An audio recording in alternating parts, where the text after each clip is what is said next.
kepada Allah Subhanahu wa taala yang telah memberikan kita kesempatan sehingga kita dapat hadir di Masjid Al-Falah ini dalam rangka menunaikan kewajiban kita kepada Allah Subhanahu wa taala, yaitu melaksanakan salat Jumat secara berjamaah.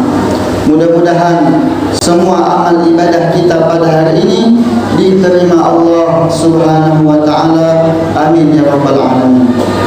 Kedua kalinya salawat dan salam tidak boleh kita lupakan, bahkan menjadi kewajiban bagi kita yang memegang dan mengamalkan madhab al-Imam Asy-Syafi'i, yaitu hendaknya mengucap Allahumma salli ala Muhammad wa ala ali sayyidina Muhammad. Nabi Muhammad sallallahu alaihi wasallam beliau pernah bersabda di dalam kitab Mafahim Yajibu an Tusahhah karangan daripada Dr. Profesor Abu Ya Sayyid Muhammad bin Alwi Al-Maliki Al-Hasani. Nabi Muhammad bersabda, "Inna afdalu ayyamikum yaumal jum'ah." Sesungguhnya hari yang paling utama di antara kalian, bagi kalian adalah hari Jumat. Fa'akthiru minas salati alayya fihi. Maka perbanyaklah, kata baginda Nabi Muhammad, maka perbanyaklah bersolawat kepadaku pada hari Jumat. Mudah-mudahan kita senantiasa membasahkan lisan kita untuk mengucapkan solawat kepada baginda Nabi Muhammad sallallahu alaihi wasallam. Hadirin jamaah salat Jumat yang dirahmati Allah Subhanahu wa taala. Di atas mimbar yang penuh dengan keberkahan ini, khatib ingin berwasiat kepada diri khatib khususnya dan kepada hadirin umumnya. Marilah kita tingkatkan ketakwaan kita kepada Allah Subhanahu wa taala. Yang mana Allah Subhanahu wa taala memerintahkan kita untuk bertakwa sebagaimana firman Allah, A'udzu billahi minasyaitonir rajim. Bismillahirrahmanirrahim. Ya ayyuhalladzina amanu taqullaha haqqa tuqatih wa la tamutunna illa wa antum muslimun.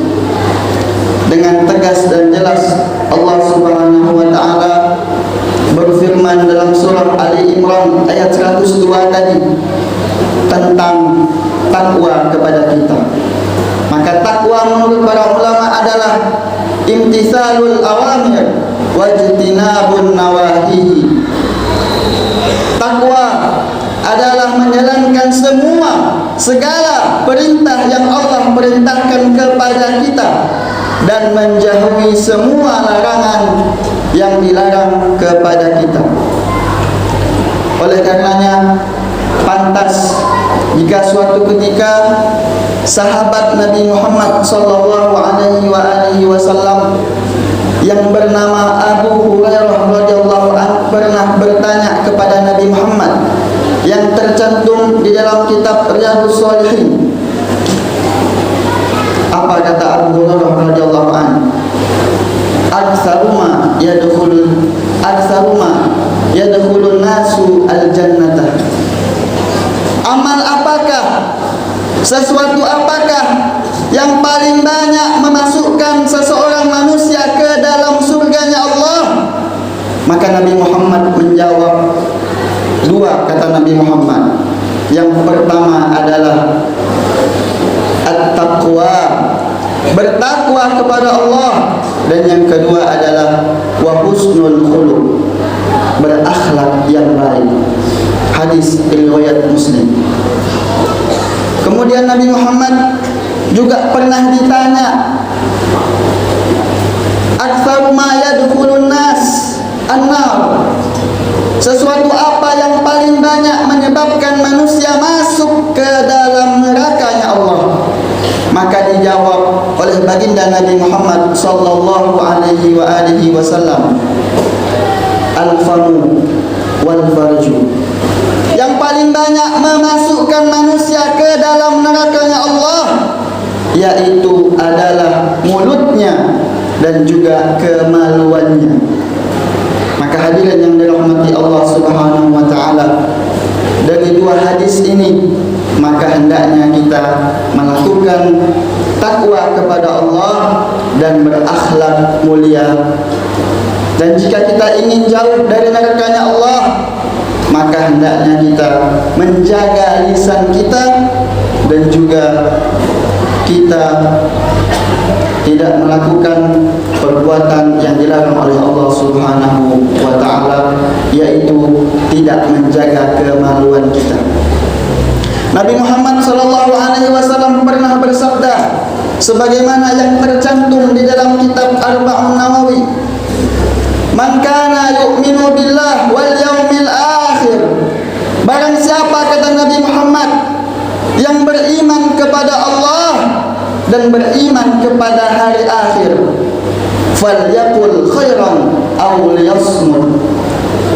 Nabi Muhammad bersabda, barang siapa yang beriman kepada Allah dan hari akhir, maka hendaknya ia mengucapkan perkataan yang baik, dan jika tidak bisa mengucapkan perkataan yang baik, maka hendaknya diam. Di dalam kitab Al-Adhkar dijelaskan, Nabi Muhammad menjelaskan, al-kalamu ibni Adam alaih la lahu.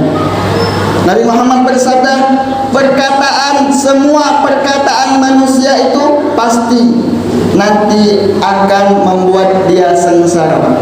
La lahu, tidak akan membuat dia mendapatkan kebaikan. Illa amran bi ma'ruf, kecuali perkataan yang mengajak kepada kebaikan, perkataan yang benar, bukan perkataan yang bohong. Wa nahyan 'anil munkar, yang kedua perkataan yang mencegah seseorang kepada kemungkaran, dan yang ketiga adalah dzikron lillahi ta'ala, perkataan yang mengandung unsur berzikir kepada Allah Subhanahu wa ta'ala. Maka selain dari tiga hal ini, semua perkataan manusia alaih la lahu, kata Nabi Muhammad, akan menuntutnya pada hari kiamat dan tidak akan mendapatkan kebaikan dari perkataannya.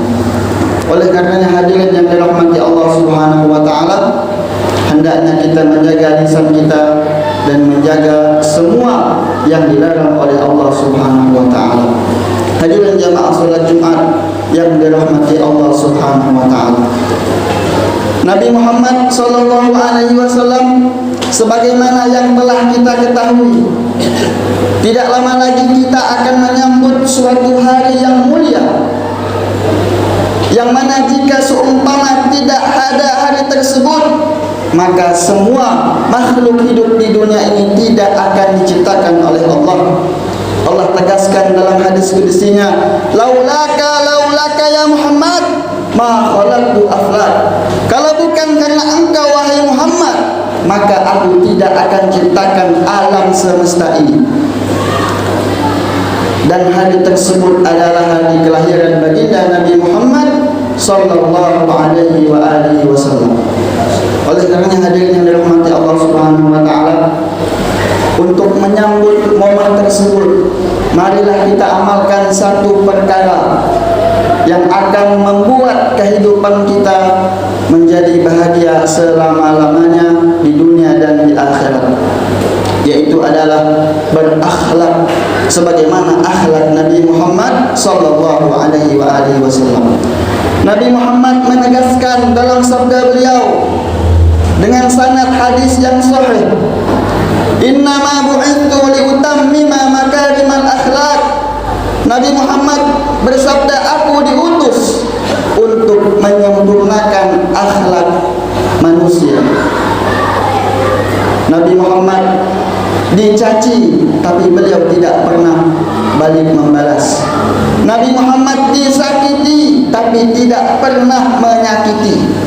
Nabi Muhammad dikhianati, tapi tidak pernah mengkhianati. Nabi Muhammad disakiti, dicemooh, diejek dan lain sebagainya, tapi Nabi Muhammad tetap membalas dengan kebaikan, sebagaimana yang diceritakan oleh sahabat Anas bin Malik.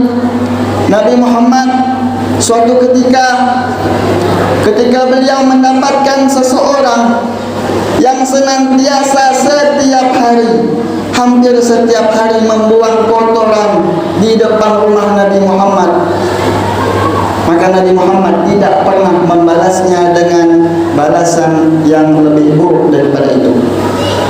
Namun Nabi Muhammad membuang kotoran tersebut dengan tangan beliau yang mulia. Bahkan diceritakan ketika perempuan yang setiap hari membuang kotoran tersebut di depan rumah Nabi Muhammad sallallahu alaihi wasallam bertanya, kemanakah perempuan tersebut?